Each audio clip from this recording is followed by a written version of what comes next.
Welcome to this complete tutorial on the Richauto DSP A11 CNC controller. Whether you're a beginner or an experienced CNC user, this video will guide you through everything you need to know about operating the A11 controller. The Richauto DSP A11 is widely used in CNC routers, providing an intuitive handheld interface for controlling the machine. In this tutorial, we will cover its features, basic setup, navigation, and all key operations to help you get the most out of your CNC machine. Let's start with a quick overview of the controller. The A11 is a handheld digital signal processor controller for CNC machines.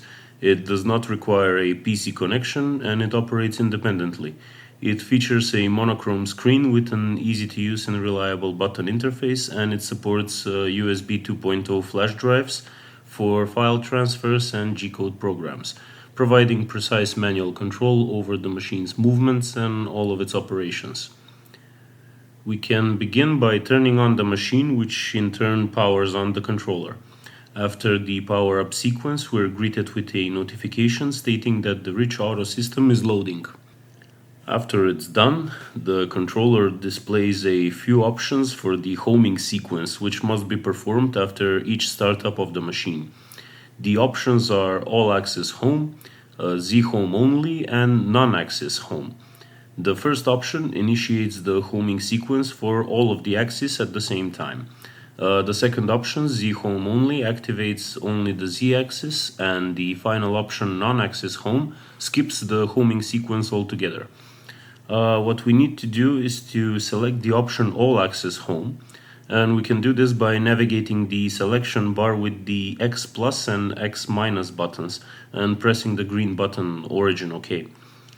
With this, we have initiated the homing sequence, which is of an immense importance because after each startup, the machine doesn't know its current position, the current position of its axis, and it needs to activate the limit switches in order to obtain its true coordinates. So after we initiate the sequence, the axis of the machine will start moving towards the bottom left section of the working area. We need to wait until the machine stops all of its movements. With this, we have successfully homed the machine, and afterwards the screen of the controller will display the coordinates for all the axes. Our next step is to position our workpiece on the machine's bed and determine the origin point for our design. We can start by setting up the adequate tool in the spindle head. We lift the spindle up by pressing the Z plus button so that we gain a workable area where we can change our knife. After we've attached our knife, we can continue with setting up the origin point. What we need to do next is to precisely position the tip of our tool at the lower left corner of the workpiece. The Richauto controller has an option to choose between high and low jogging speeds.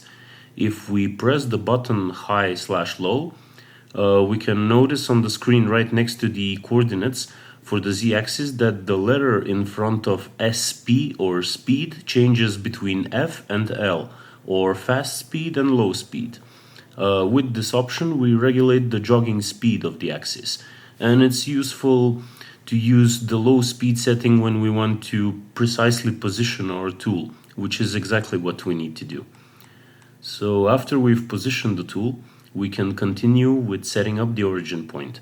First, we're going to set the origin for the X and Y axes, and the DSP-A11 controller has a designated button for zeroing the X and Y axis and a separate button for zeroing the Z axis.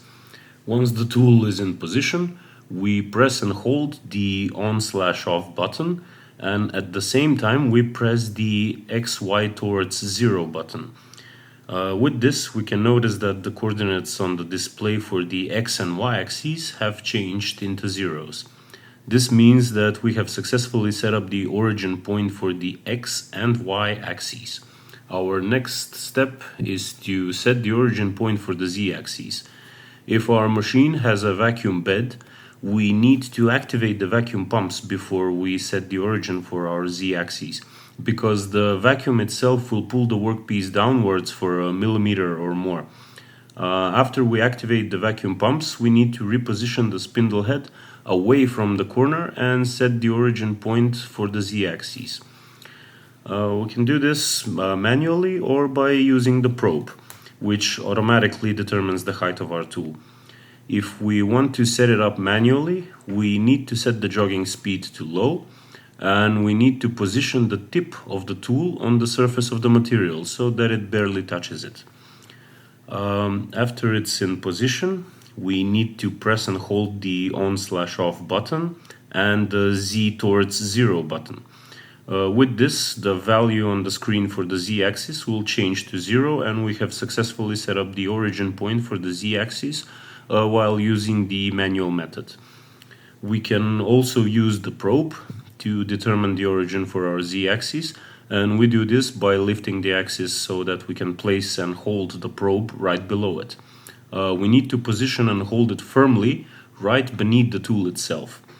Our next step is to press and hold the on/off button, and while holding it, to press the menu button in a quick succession.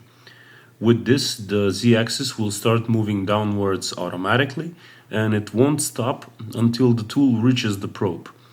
After this, the values for the z-axis will turn to zeros. Now we have successfully set up the origin point for our design. What we need to do next is to load our previously prepared file in the controller. We can locate the USB port on the top right corner of the controller. We need to input the USB stick and press the button run/pause/delete. With this, the controller will open up a menu which is named Select Work File. And in this menu we have three options. The first is UDisk file, and with this option we run the program directly from the USB stick. The second option is named internal file, and with this option we can run all files which are located in the internal memory of the controller, and the option recent file, which contains all the recent files that we previously loaded.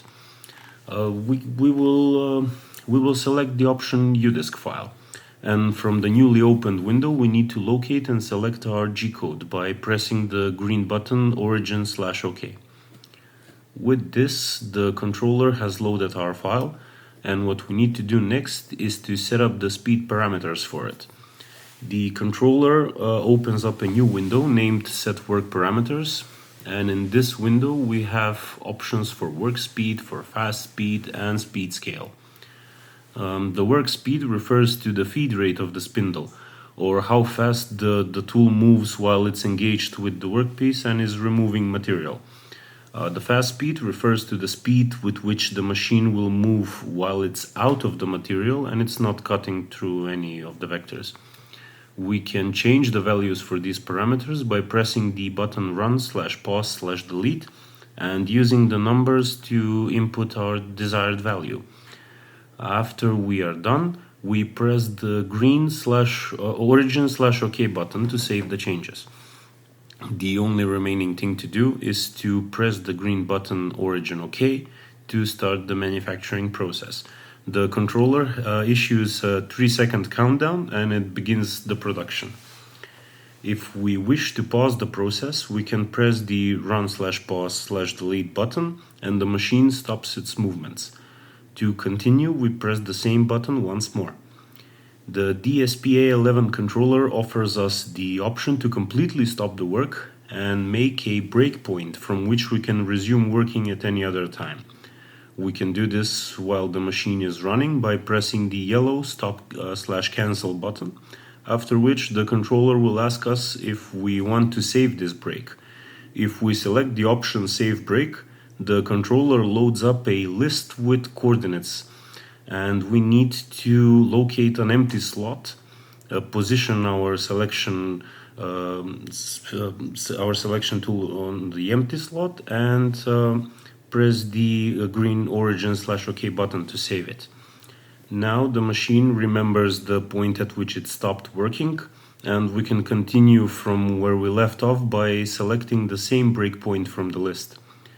To access this list, once we power on the machine, we need to press and hold the run/pause/delete button, and then press the X plus button in succession.